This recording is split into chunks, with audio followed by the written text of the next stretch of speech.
As a schoolboy.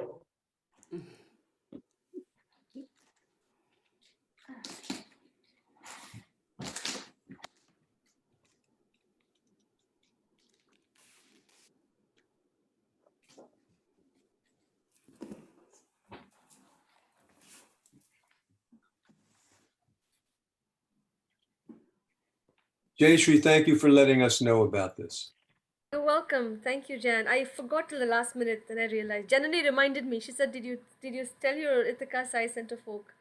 And I said, "Oh my God." Amana bus idla irkema apra peshrema bye. Thank you. I'm so glad to join. Aramchirtuma bye ma. Okay bye.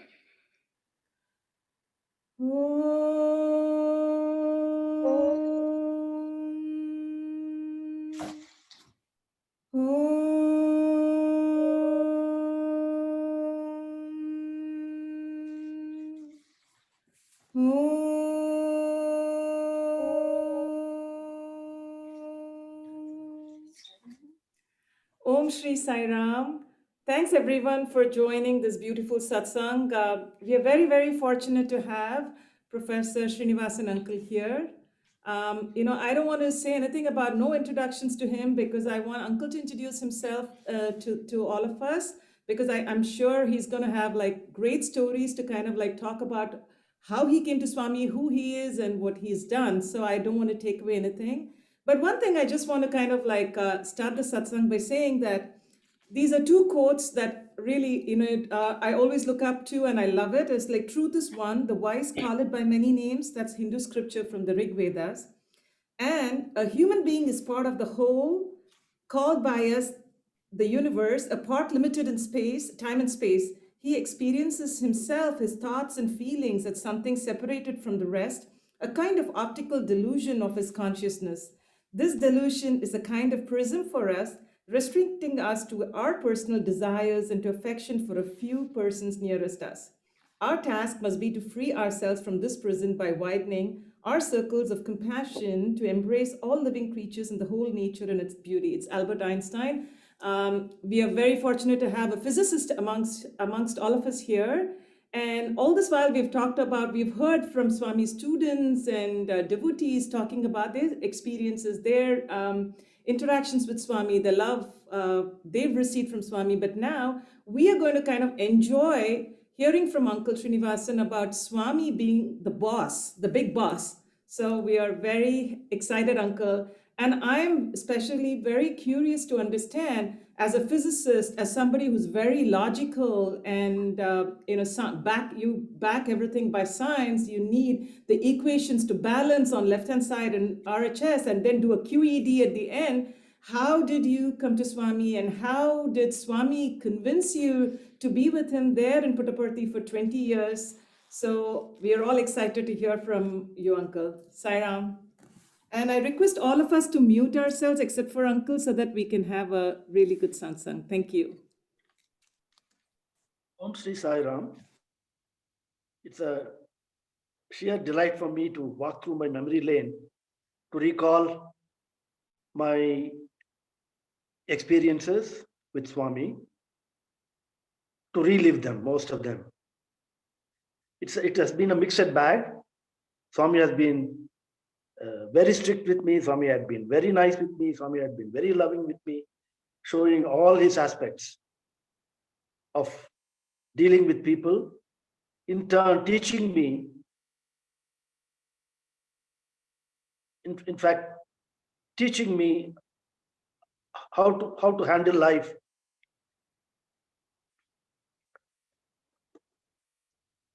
It was way down in 1970s, to be very precise, in 1972, I got curious to know about Swami. Someone took me to Whitefield and I just wanted to know, I was talking to him, why he is called Sai Baba.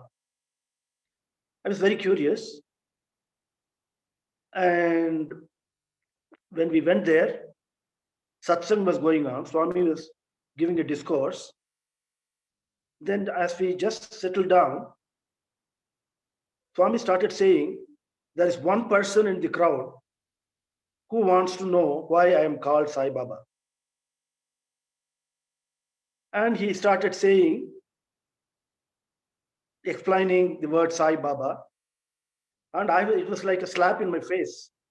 That was the question in my mind.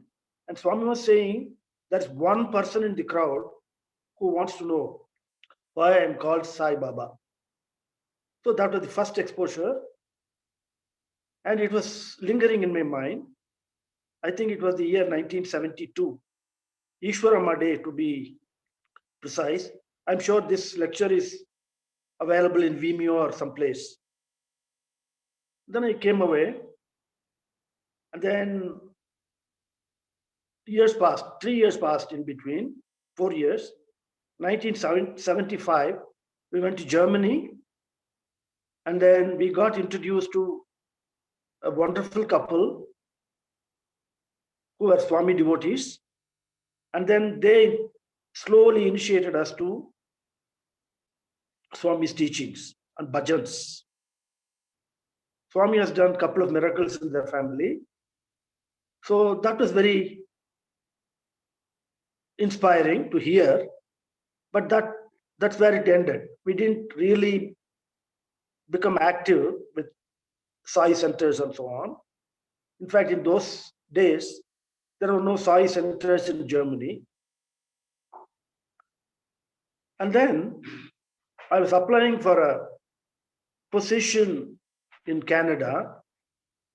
By then, I have been slowly indoctrinated into, I underscore the word indoctrinated, to thinking that Swami is quote unquote God. Then I prayed in my mind, if you are God, get me this fellowship. This was an international competition. More than 2,000 people applied. About 50 people were selected. I was one among them. So the moment the news came, I thought it was my achievement. And I didn't even thank Swami. I just totally forgot that I had put a challenge like this, asking Swami, if you are God, get me this. Please underscore that. This is the challenge I've been throwing a couple of times. I got this. We landed in Ottawa. On the day we landed, this was on a Friday night, we were in a hotel, and we get a phone call out of nowhere, and someone talking in Tamil saying, we have a satsang in our place, would you like to come? And we didn't know what it was, and that gentleman comes and picks us up, and that was a Sai satsang. That was one of the beautiful centers in Ottawa. So that was just to remind me that it was he who got me my position in Ottawa. But I didn't connect it yet. I was still thinking that it was my achievement. And while in Ottawa, we used to go almost regularly to bhajans, but I was not drawn too closely to Sai activities. In the meantime, Swami came in my dream once. This is very important. Later on, Swami corroborated this. So in that dream, Swami was driving, he was in the driver's seat, driving a car. I was seated in the back seat. The car stops. He asked me to get down and then go to a temple which is just nearby. Just see the Lord and come back. In the dream, I go to the temple. The Aarti was going on. So I stayed past for the Aarti. When I come back, Swami's car vanished. Swami vanished. There's nothing. I was alone. Because I didn't listen probably to his injunction to come back, go, take a look at the temple, at the deity, and come back. But I waited for the Aarti. But I interpreted this as, okay, you don't have to come my way, you go your way. That's why I interpret. Then 2 years were gone. We were slowly inching towards Sai activities, mainly bhajans and satsang. And then we switch over to Switzerland. We moved to Switzerland for another job offer. And in Switzerland, Swami comes in my dream once again. This time, this was the famous, this was in the dream, Sanctum Sanctorum of Madurai temple. And I was worshipping on this side. Swami was standing in his characteristic style, holding the hands like this on the other side. And he waves his hand like this, and then a necklace appears on the neck of the goddess. Like this, he does, necklace appears. That was the second dream. These were the only 2 dreams in which Swami has come in my dreams, only twice. And then while in Switzerland, the story moves far faster now. I applied to many places in India to get a faculty position. Not many were responding. So I tried to move over to USA. So on the eve of my leaving to USA, I get an offer from Satya Sai Institute. So I decide to get back to Satya Sai Institute. This was January 1983. 10th, to be very precise, 10th January 1983. I didn't know any topography of Puttaparthi at all. I only knew that it was north of Bangalore. So first time I land in Puttaparthi to take up this job. This is the first day. I didn't know anything, so I just sat in the public darshan line, and Swami was coming and taking the letters. And when he was coming closer, I saw him closely first time, and I was very disturbed because he was chewing something. He was chewing, and I found that it was betel. I was very disturbed. I have come to some place where I will be stuck. Because you have your own crazy ideas about what people should be. You are always judgmental. Human beings are unfortunately judgmental. They judge others, not themselves. So I said, oh, this is something not correct. As if I can make a judgment like that. And that this is an important impression I had, because the resolution came with a bang. So in Swami's institution, when I joined, it was just a 40 by 40 room, and they said, almost empty, and they said, this is a university. And just 2 more faculty. With me, there were just 3. And they said, this is a postgraduate program, undergraduate program, everything rolled into one, and a university. It was such a challenge for me. Now, this was the first day. When I look back, then it was 2002. 20 years went like this. 20 years went like in a moment like that. I had to work at least 18 to 20 hours a day for 20 years. And I learned a lot. Most of my physics, which I supposed to know as a faculty, as a professor, I got deep understanding in those 20 years. That's how Swami tried to get me onto his boat, onto his side.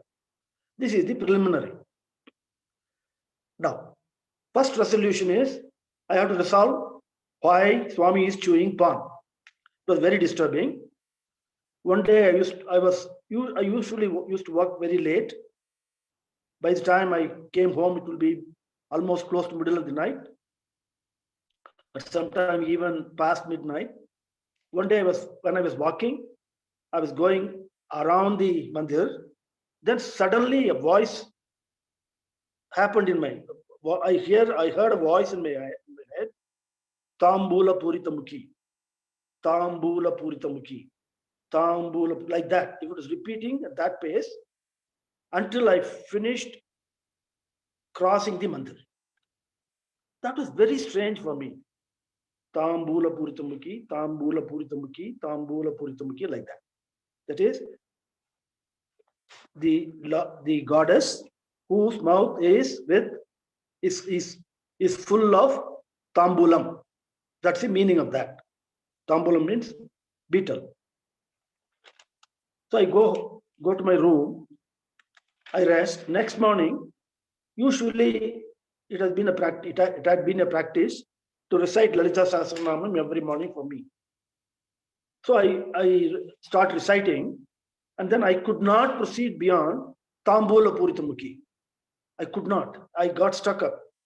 Next Nama didn't come. I tried my best. I couldn't. So it was darshan time already. I rushed up for darshan. This was first few weeks joining Puttaparthi. I just want to interject very quickly for some of the American audience. The Lalita Sahasranamam is a chant of the 1,000 names of the Mother Goddess. It's something that a lot of devout Hindus tend to be, it's a part of their practice. So my father had this practice of saying it every day, and that's where this comes from. I just want to interject for those that may not know. Janani, you please do. Whenever there is a clarification needed, yeah. Then that day, Swami grants me an interview. I don't know what it was. First time, he calls me inside. And then in the interview, he asked me, what do you want? I tell him, I don't want anything. He asked me second time, what do you want? I tell him, I don't want anything. Third time, he asked me, what do you want? I tell him, and I repeat the same thing. He says, slowly he says, if you don't want anything, I will give you everything. If you don't want anything, he repeats second time. If you don't want anything, I will give you everything. Looking back, he gave me everything, good, bad, indifferent, problems, of course, solutions, good things in life. At the same time, problems, and at the same time, the plan to resolve them, and so on. So this is a very, and then the same interview, if you recall, I told that Swami came in my dreams twice. So he says, I have come in a dream twice. He tells me that that was a sort of slap in my face. Here is a person who knows what I have dreamt at least 7 years ago. 5 to 7 years ago. This was 83.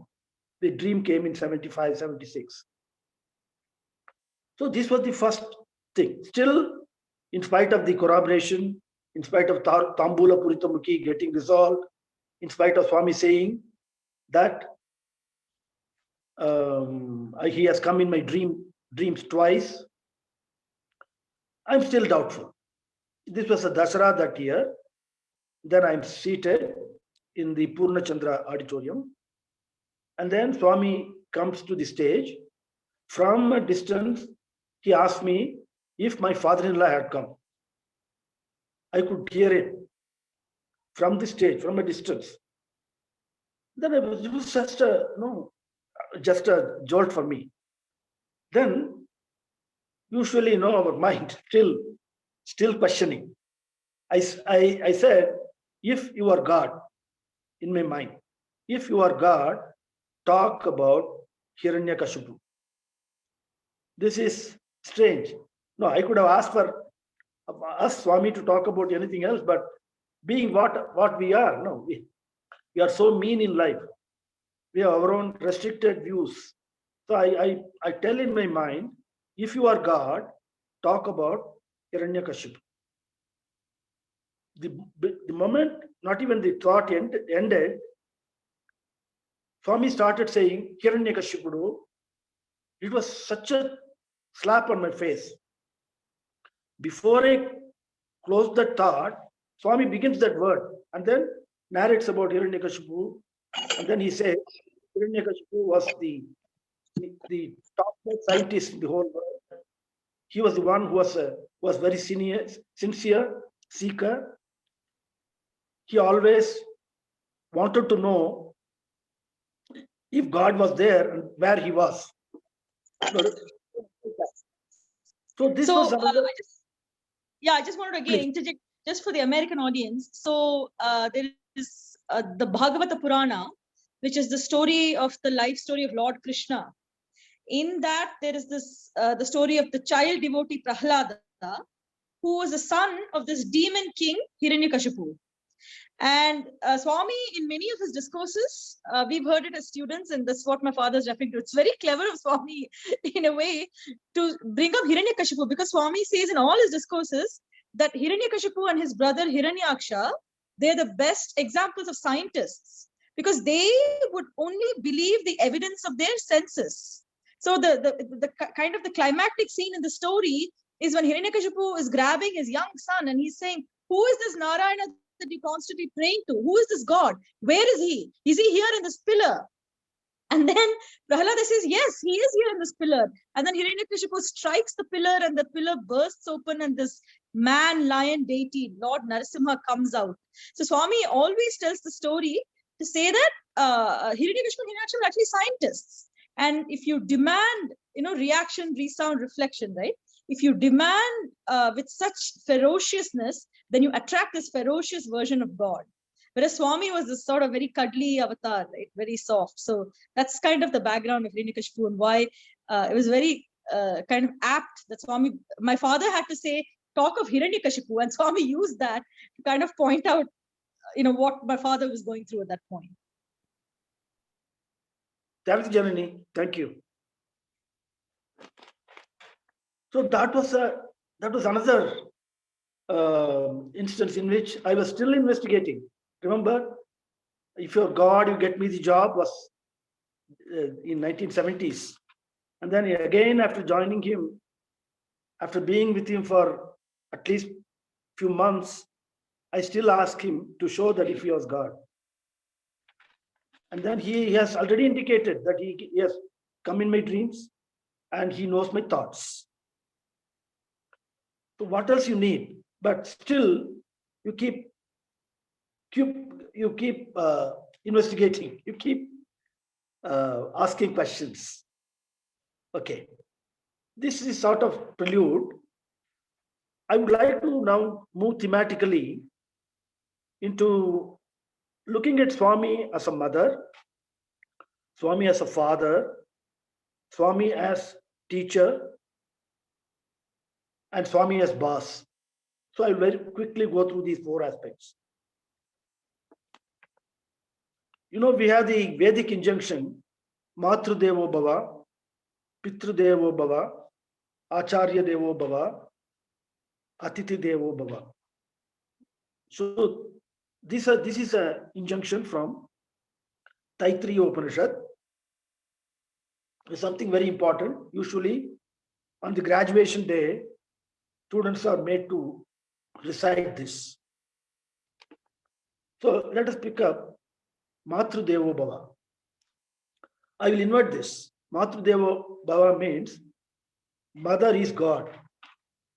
Now I turn it around. Excuse me. I turn it around. God is the mother. So as a mother, I just mentioned, he is not just like your biological mother. He is a cosmic motherhood personified.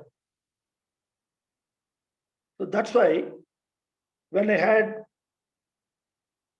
questioned him why he was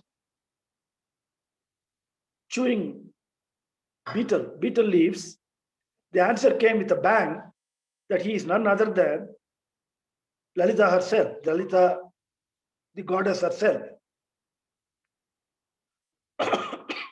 So this aspect of his mother, Sai's mother, he always demonstrated to all the devotees, whosoever had, excuse me,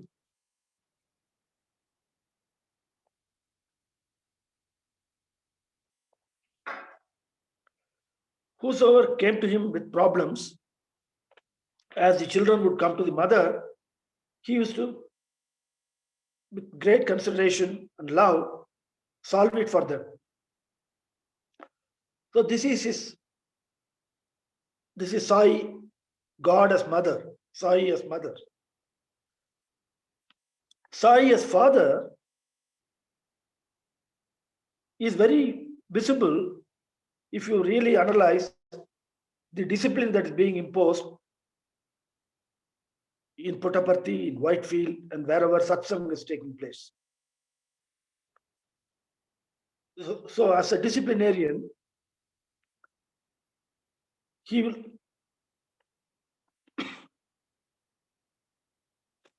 as a father,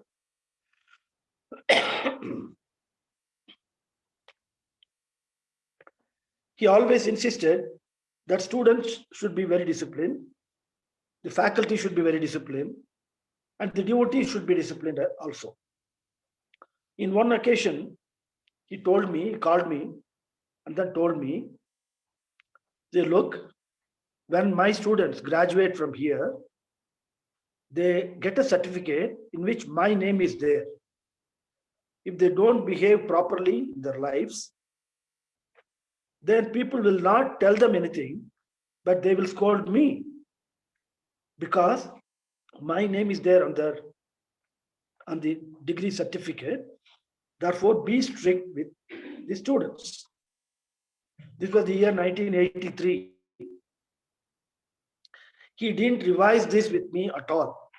Till I retired, he never told me, don't be strict with the students. He said in Telugu, "Gettiga cheppu." This is what he said.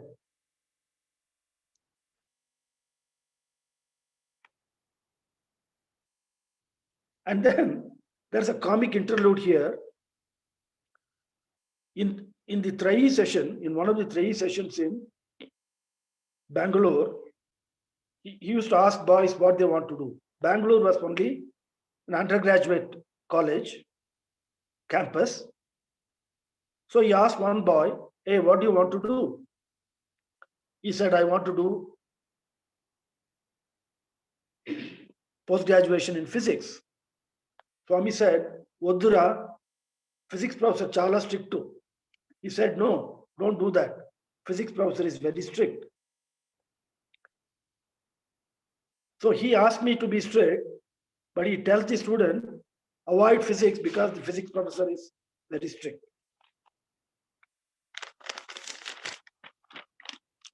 The Swami as a teacher. Swami classified teachers under two major categories, actually three categories: inspiring teachers, perspiring teachers, and dull teachers. Inspiring teachers are those who inspire students by their teaching, by their conduct, by their examples. Perspiring teachers are those who work very hard to prepare well, and whatever they have learned, they teach and go. And then the third type of teachers neither inspire nor convey the subject properly. And then he always used to say, there's a difference between teacher and a guru. Teacher in Sanskrit is acharya. So, acharya, if you open it up, it means one who puts into practice what he knows. So he always used to say, you have to put into practice what you preach. That's an instruction to students as well as teachers. And then As a teacher, he always indicated that even the complicated subjects, you should know how to simplify. As an example, he has simplified the entire Hindu scriptures into 5 injunctions, the 5 values: Satya, Dharma, Shanti, Prema, Ahimsa. This is an extraordinary simplification. The whole scriptures, Hindu scriptures, I would say the whole world scriptures is compressed in here: Satya, Dharma, Shanti, Prema, and Ahimsa. And he further simplifies this into only one value, namely love. As most of you know, love in thought, love in action, love in speech, all together is contained in the 5 values. So you cannot simplify, at the same time convey fully the import of all the scriptures of the world. He used the word prema, love, not as a noun, but as a verb. Love is a verb. Of course, it is a noun. And that's his simplification. And then he always insisted, as a teacher, he expected that one's thought, word, and deed should be in unison. Thought, word, and deed, if it is in unison, you are a great person. Manasyekam, vachasyekam, karmanyekam, mahatmanam. So this is his teaching. So while whether you are a teacher or a student, Swami being a universal teacher, there is teaching for everyone. And also his lecturing skills, if I can call so, were demonstrated in 2 occasions. I'm talking about the academic lecturing skills. He gave an introductory talk, series of talks to the MBA department when the MBA, the Business Administration department, was inaugurated. He gave about 10 to 15 talks. And then in his clever way, he used the word manager and made it an acronym. M. It's not a simple acronym, it's a double acronym. For example, M, mind of the man. A, awareness of all. Like that. He took each letter and made it into acronym, and he said management should be man management. Man should be important. Money, everything else should be secondary. Management always should focus on man management. That's why the first three letters of management is man. Like that. So he has a clever way, a very, very interesting and clever way of communicating something so profound in a playful way. And also in one of the lectures, this was a very remarkable occasion in which he was saying in a lecture in college auditorium, Ashtadasa Puraneshu Vyasasya Vachanadvayam Paropakara Punyaya Papaya Parapitanam. So after saying this, he passed for the translator to work on the translation. And then it is a long sentence, so the translator tried very hard.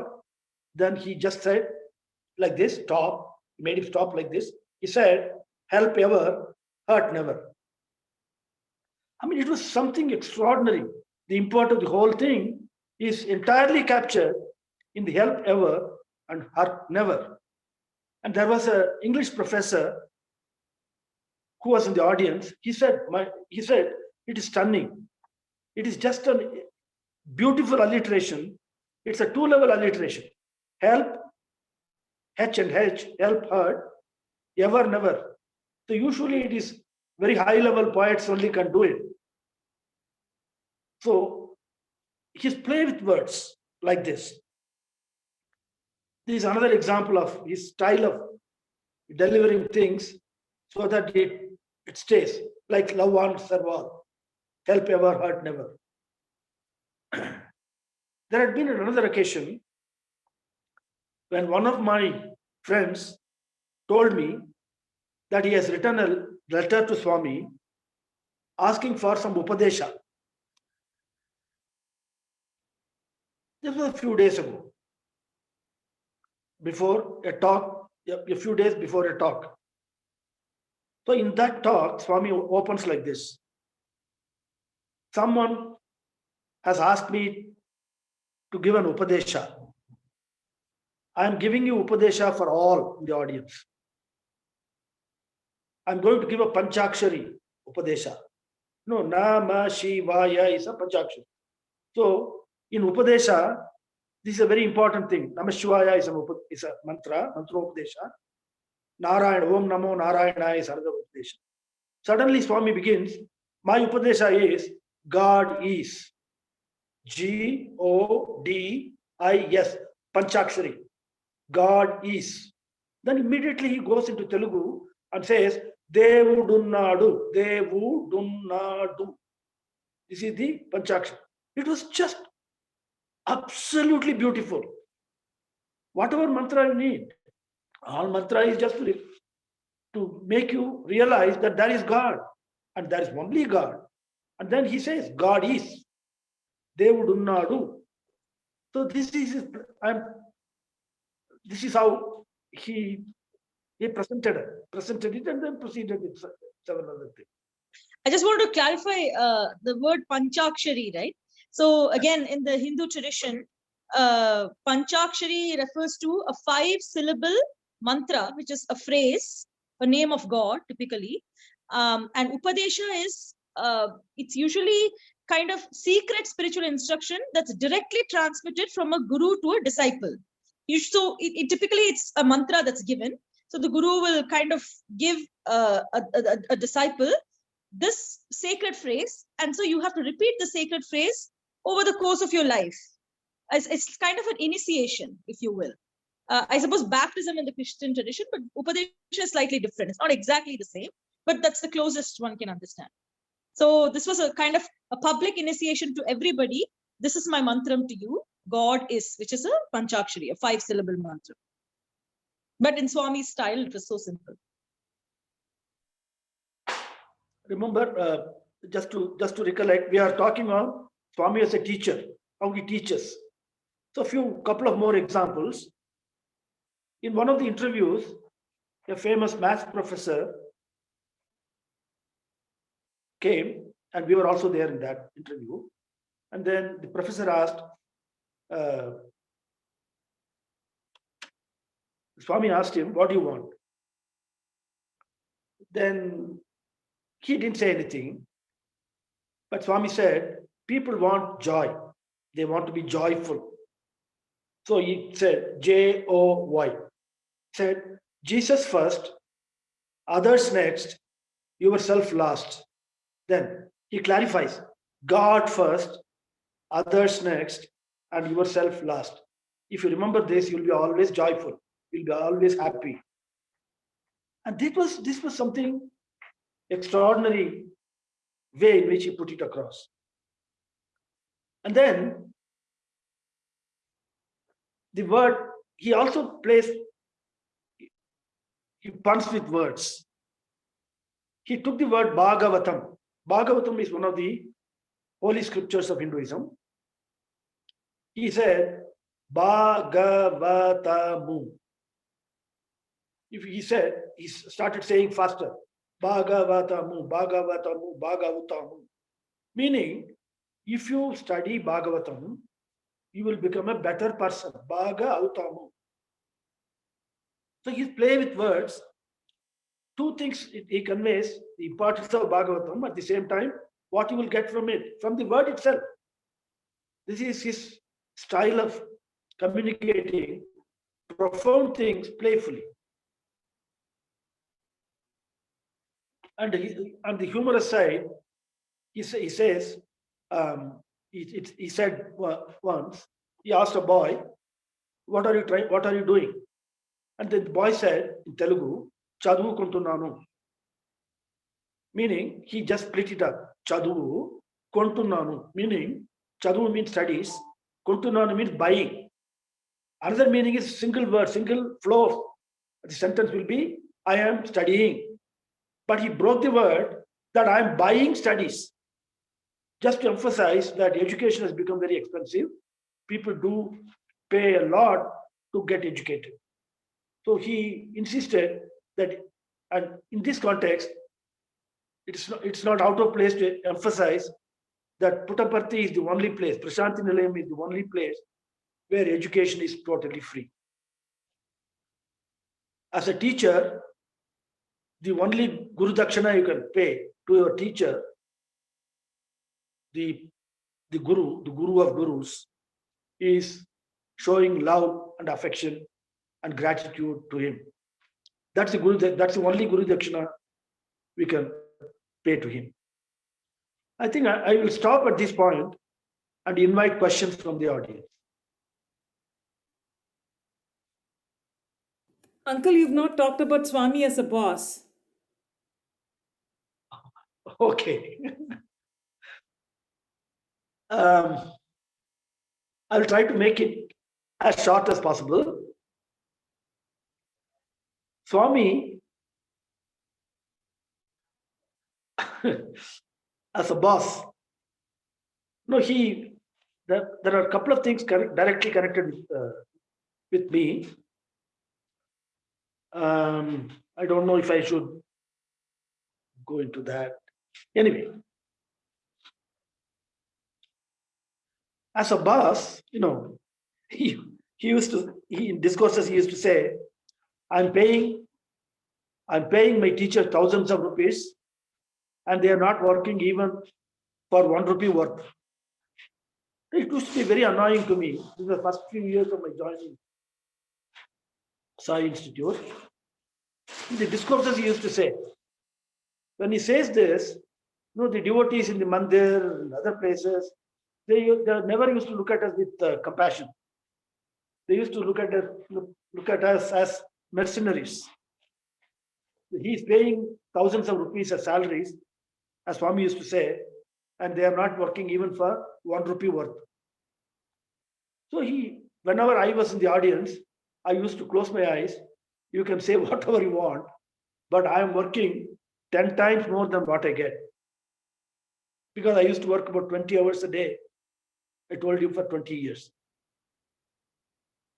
Then, the second example, as a boss, he asked me to take one student for PhD under me. I said, Swami, he's not the PhD stuff. And then he insisted. He used to ask me. I used to tell he is not the PhD stuff. It went on for quite some time. And suddenly, one day he called all the teachers for an interview. And then I was sitting way behind in the last row. He asked me to come and sit here. He made me sit near his chair. And then in the middle of the interview, he suddenly looked at me and said, I will give my life, I will take your life, like this. Immediately I said, Swami, you have every right to do this. Openly said, loudly I said, Swami, you have every right to do this. So interview was over. So angry boss, because I did consider the candidature of his recommendation, the candidate of his recommendation. So I'm defying him, and he is scolding him in front of everyone, scolding me in front of everyone. I'll give my life, I will take your life, like this, he said, coming close to my face. And then the interview was over, evening time, so 5:20 or 5:30, bhajan was going on. I went way behind and sat way behind, not in the usual veranda. I was closing my eyes and listening to the bhajan, beautiful bhajan. And bhajan was going on and on. Usually it used to end at 6 o'clock in those days. It was 6:10, 6:20, 6:30, 6:45. Then I was enjoying, but my eyes were closed. Suddenly I felt someone touching me on the shoulders like this. And then I just opened my eyes. It was Swami standing very close to me with both his hands on my shoulders. And then came near me like this. In Tamil, he said, Swami rumba kochinitarla. He says, Swami was very angry with you, isn't it? I said, Swami, you were every right, Swami, I told him. Then he did like this and went away. So he was a boss, real strict boss. And at the same time, he's a boss with compassion. That was very memorable. And then the story is long and how I relented and so on. But something happened. Later, that boy had been asked to go. And he is doing extremely well now. I will finish it at that point. And one more thing. This is to summarize something very, very special. In one of the interviews, Swami kept on asking me, what do you want? No, my usual answer is, I don't want anything. Then he said, ask, whatever you want, you ask. Then I asked him if I can hug him. He said, yes, he stood, and then he did like this. So I hugged him like this and his hip like this. So his hip is just this small, like this, tight. Then he slowly released my hand and then left me. So that was Swami as God. I think I'll stop here.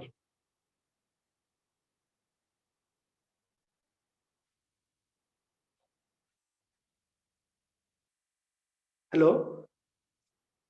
Yes, Uncle. Uncle, I want you to elaborate a little bit of how progressive Swami was, because I think you were very instrumental in partnering with Swami to set up the entire science program, the physics program. You were the head of the department in physics. And can you just elaborate on Swami's, how progressive was at that time in 1983, and to build a beautiful science facility in Puttaparthi and inviting a lot more professors from all over the world to come and teach at the university too? When I joined in January 83, there was already an MSc program running. The curriculum content of that program was put together from 3 different universities, Mysore, Venkateshwara, and Bangalore. Put together, pieced together as a curriculum. I went through that. I told the then Vice Chancellor, one of the extraordinary persons I have ever met in my life, Professor V.K. Gokak, I told him that this curriculum needs revision. He asked me what type of revision. I said, a total revision. He said, we are in the middle of a semester. How can you do that? I told him a few reasons. That it is not up to date. It is not logical, so etc. A few reasons. Then he said, I'll get back to you tomorrow after checking. This is what he said. It means actually in the parlance of the university, he will check with the chancellor and get back to me. So this was in the evening. And then next morning, he calls me, yes, you can go ahead. This was on a Friday. I got the permission to go ahead. And in those days, 1983, there was only mechanical typewriters, no electrical typewriter in the campus. And I had to write the complete syllabus for 5 years. Each year about 4 papers, 20 papers, along with the references. And I have to make 6 copies. So I have sheets, carbon sheets, and then I had to type. I had a very small typewriter, which I bought in the US and then took it with me. So I typed in 3 days the complete thing was ready. And Monday, I gave it to him. Monday afternoon, the green signal comes. And we were the first ones in the country, in India, to introduce, in 1983, to introduce photonics and fiber optics as special subjects. You know, in the Indian universities, there is an external board of studies. Board of studies is made up of very eminent scientists from different universities.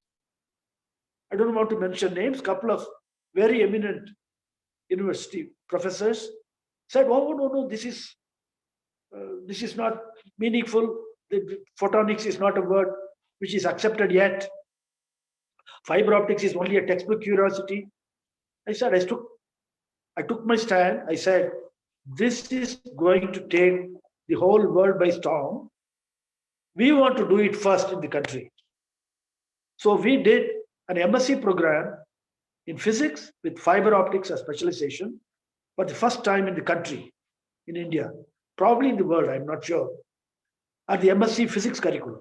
Elsewhere it was done as an engineering part, but as a physics curriculum, I introduced this and I got the green signal, and it was capital intensive. So I got the grants from the trust, and then we wrote for grants from the government of India, different departments, we got grants, and everything went.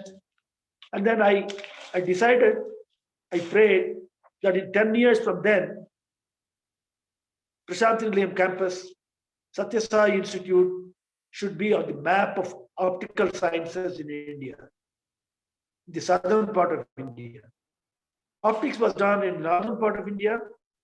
Optics is a specialization India is famous for. C.V. Raman, for example. Great optical scientists have been there, but South never specialized. The southern part of India never gave importance to optics at the MSc physics curriculum level. So that's one thing. I'm very happy that I could do it with complete blessings from Swami.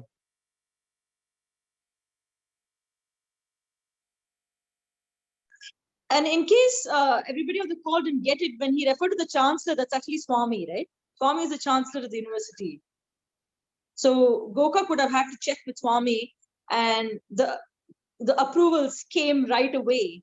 So that's the kind of, the university was just firing away in all 12 cylinders back when my father started, and Swami, very immediate. There's no bureaucracy. Yes, yeah, go ahead, do a syllabus. Okay, here, turn it around, and like, you can't even imagine that kind of a turnaround time today with everything that we have.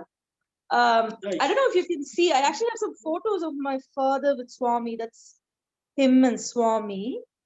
I'll probably scan maybe instead. I don't know if you can see. Can you guys, can everyone see it? I don't know. That's Swami talking to my father. And then this. Let me spotlight you, Janani. Hold on. If I can But I'm holding it spotlight you, up then against the people can see. camera. Hold Hope on. you can see. It's all like, yeah, there it is. That's, I don't know which year that is.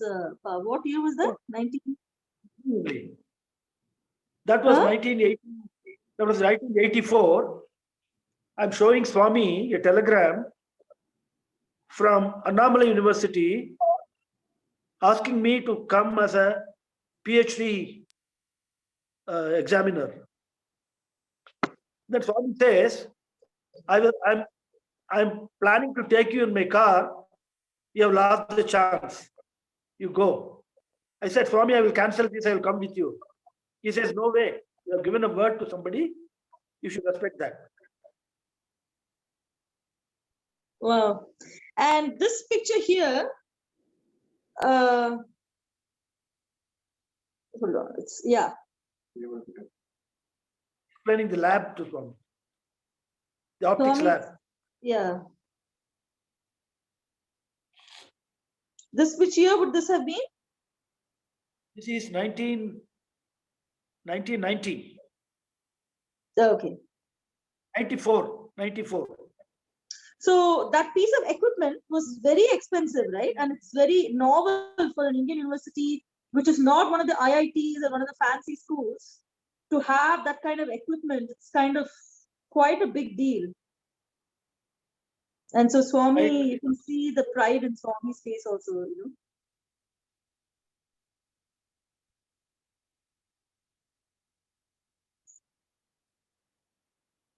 There's more photos, but these are the only two that I have here with me. Yeah, so just wanted to show it. Thanks, Anjali. You can Thanks. take me off the spotlight. Yeah. Yeah, thanks, Jenny. Uncle, another question for you in terms of like, did you have like this question Q&A sessions with Swami, like, and Swami asking you questions about physics and you are explaining to him, and I know I'm asking these mundane questions, but I want to understand how Swami was interacting with you as a professor, because he, I know he gives a lot of respect to the professors and also, so how did he interact with you, Uncle?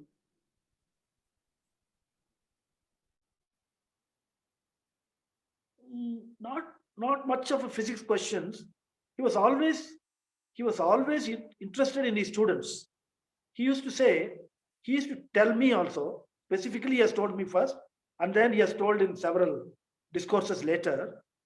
He said, your children are born of your lust.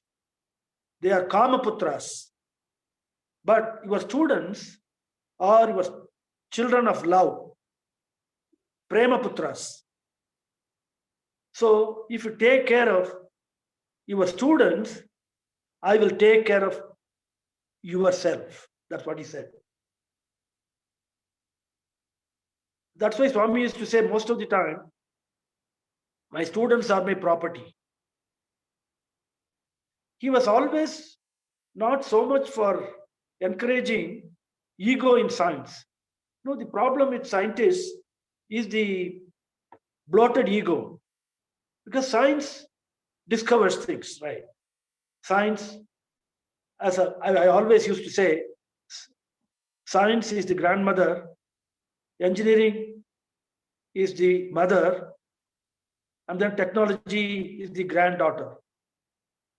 So people are naturally interested with the youngest member of the chain.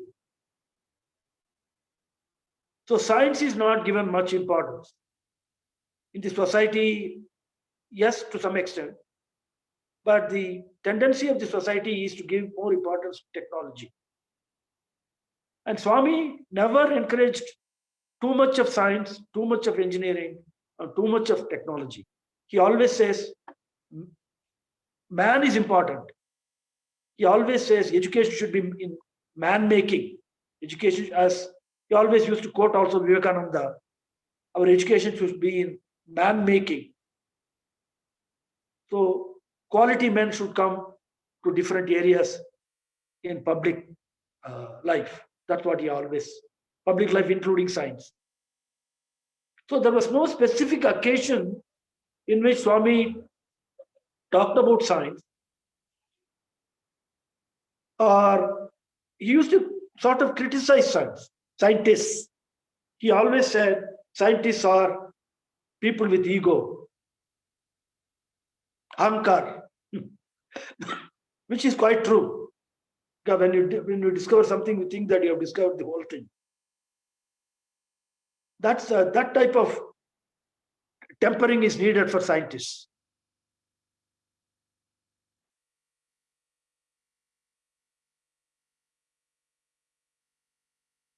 He was always fond of some small similes, like he used to ask, what is 1 plus 1? If somebody says 1 plus 1 is 2, no, 1 plus 1 is 1. This is God, this is creation, God and creation is one. That type of, small arithmetic type of parables he used to say. Other than that, with me, he has not spoken much about science at all. But he has encouraged me doing science.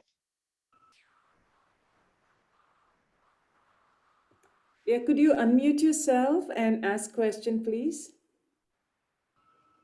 Sarang, Professor Professor Srinivasan, Srinivasan, can you say? Yes. I would like to ask a question because it has always intrigued me.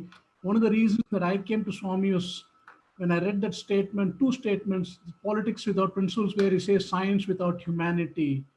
And then another statement was science is like the letter C, whereas spirituality is like the letter O. That made a big impact when I first came to Swami, and as a scientific career I had, it really has ruled my life. But I want to understand from you Swami's vision for his colleges.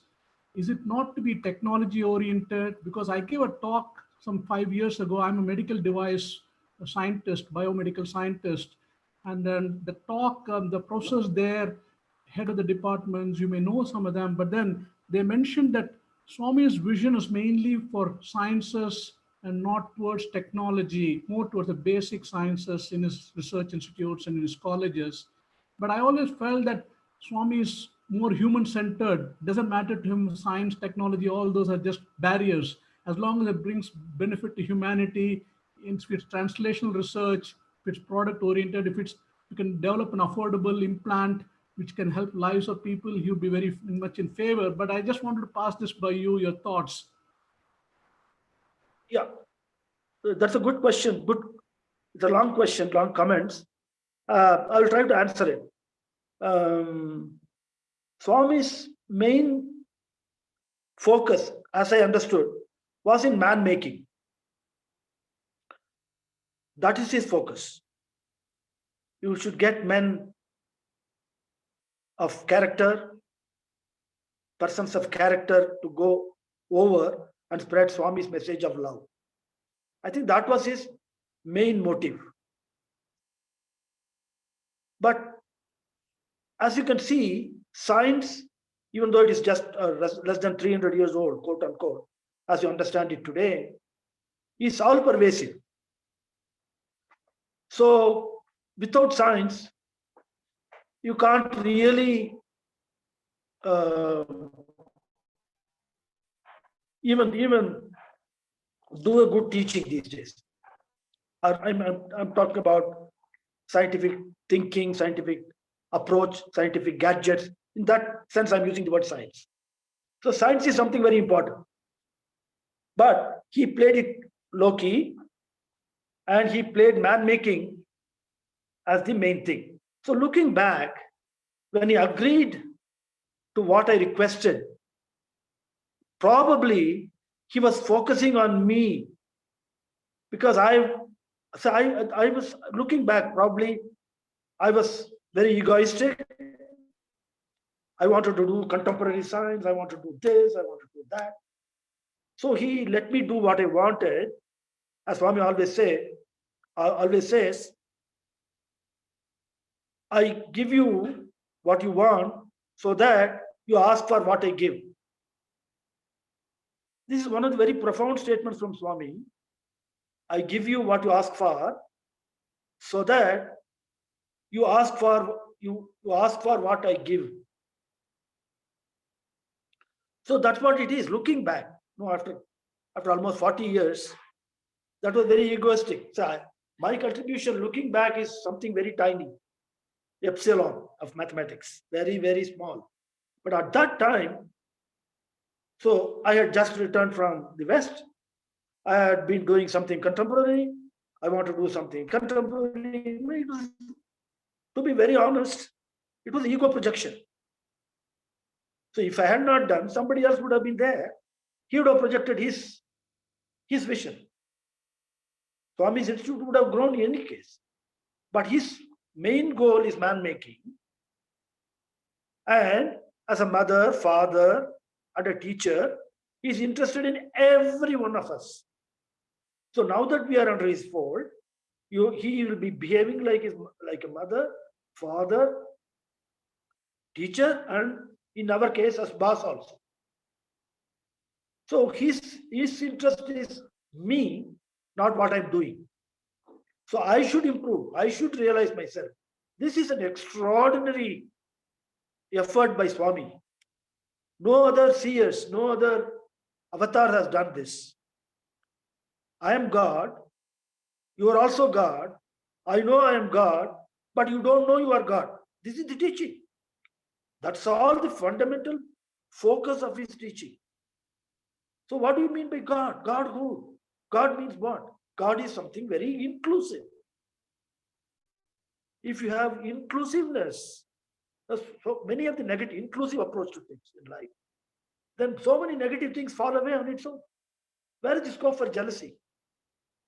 Where will be scope for ego if you're inclusive, not in just thought only, in your approach, in your behavior? I think his main course, main focus was man making. What type of man making? Capital M, capital A, capital M. Man making. And he used to say the word man has come from manas, mind. Manas, man. So he used to say, manameva karanam, manushyanam, bandha mokshayoho. So connect all this. He is interested in our liberation. So as you age, as you progress in life, probably you understand it holistically, compared to when you were young with a lot of energy and so on. Looking back, if this type of awareness was there, then I don't know what I would have done. I don't know. Sairam, Professor Srinivasan, can you hear me? Yes. I don't know if you remember me, but I am seeing you after 19 years. I've had the privilege of learning under you for 4 years from 1999 to 2002. I finished my MSc. I didn't get your name, please. My name is Chaitanya Chaitanya, Kalavagunta. okay. I have an elder brother, Aditya Kalavagunta, too. Yes, I remember you. So it's been such a long time. First of all, I wanted to thank you. I want to thank Swami for giving us you, because you really inculcated in me the love for the rigor of science. And as a result of that, I'm a medical physicist myself and an assistant professor at the University of Maryland. That being said, there's so many things that come back to me with some of the things that you shared, your experiences with Swami back when you were teaching us. And one of the incidents that you shared with us was, this was when that you were new to the college, and Swami had just given a discourse, and he had asked any questions, and you had actually raised your hand in the audience, and you had asked the question. Yes. And Yes. Could you please share that incident? Yeah, Swami gave a set of lectures on management. I mentioned 10 lectures for management students, and there was a visitor who gave a lecture. And at the end of the lecture, at the end of the talk, the lecturer invited questions. It is not Swami who invited questions. The lecturer invited. So I had just then returned from US. The convention is you raise your hand and then ask the question. So I asked a question. The speaker didn't answer to my satisfaction anyway. I didn't get a clarification. So that was over. And then Swami, even though he has finished his discourse, he stood up and said, "This is very, very unfair to ask a question like this. Only people who are egoistic and ignorant ask such questions." And then I said, "No, I didn't understand this." So I asked the question. I thought I didn't answer this. So everyone was looking at me, as if a big sinner is among them. So that was, but I always encourage, as you remember, my students to ask questions. Science is by through asking questions. Science is done through asking questions. Hope I have answered you. Yes, thank you. I mean, those are one of the, like you had mentioned earlier, that I experienced the fact when Swami had told you, be strict to your students. And yes, I did experience that in your classes. And that has, it's necessary, that discipline is necessary for the learning of science. Even if we didn't even if you do not realize then, but definitely it is important for the rigor of science. And, and I definitely see why Swami told you that. Thank you. Yes, thank you. Sairam, this is David Grease. It's so nice to see you. I'm really happy. Right. Such a delight hearing you, David. I would like to relate a little incident that happened.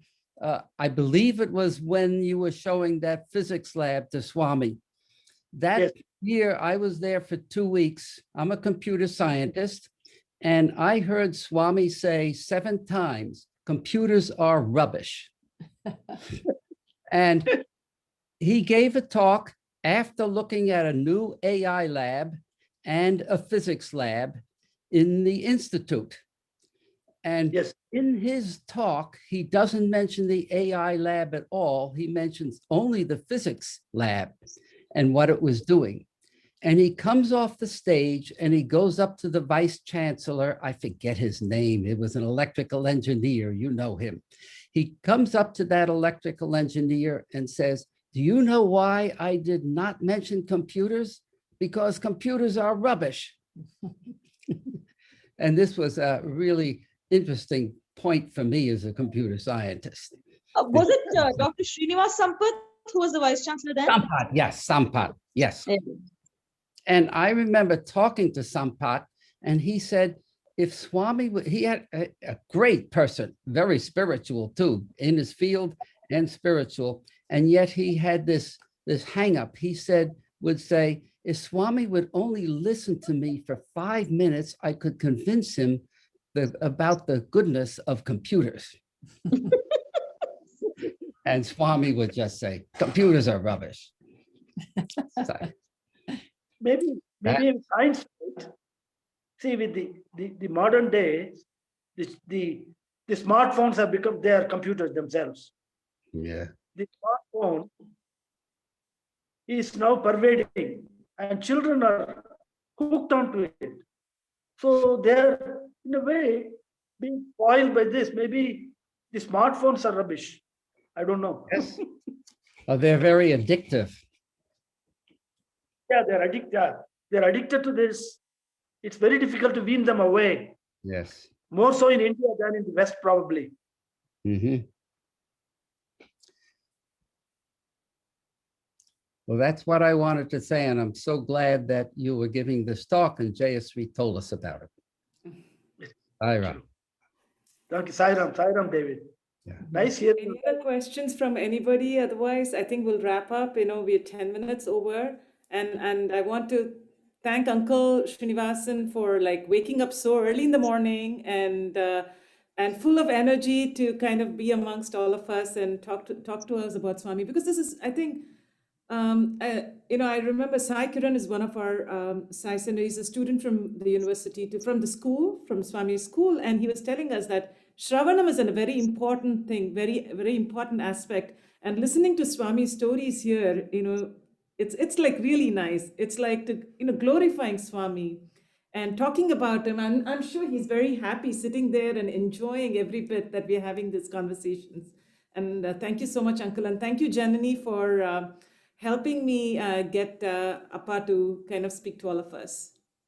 Thanks, Sundari. Yeah, it was nice. Thanks, everyone. Nice to see everyone. Thank you. Right on. So we'll close with one Om and three Shantis.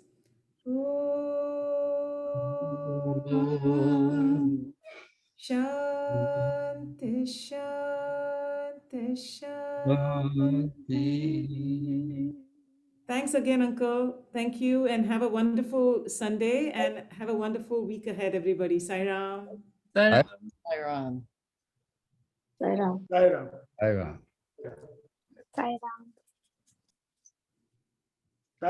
Sairam. Uncle. Uncle, I'll call you later on. I'll call you from Janani. Kittenunga number wangin, I'll call you, Uncle. Sure, man. Sure. Sairam, Uncle. Sairam. God bless. Thank you. Sairam.